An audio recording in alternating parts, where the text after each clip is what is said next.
Mame ma wakwa aba na yento asonko Asante Akyem na adwumaku aye o masudie so mbeche so man bapa asede NCCE adwumaku no ede afutu emma omanfo se benada bato ebeba so no obi emra bonten koto aba na wo enko unit committee members and assembly members no.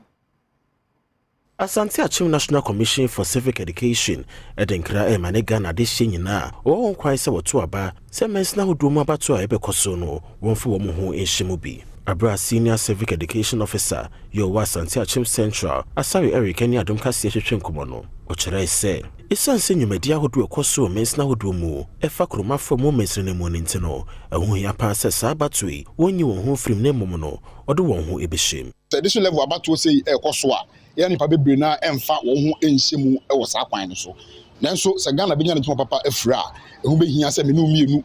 ye de ehun be hye sa this level abato mu esanse egwe na ye hwe so na yi nipa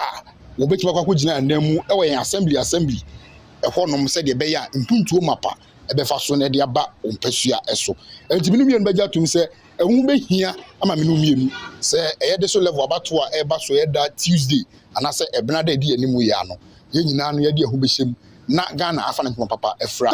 enwachi wonma apredi breni bi ewa Asante Akyem breku abato mpeso aso enso kadeto aso se yes school dan 6 classrooms ewo ezungu mo ni nyina enam so ene maboafo na ye sha ase ma NGOs we ebeboa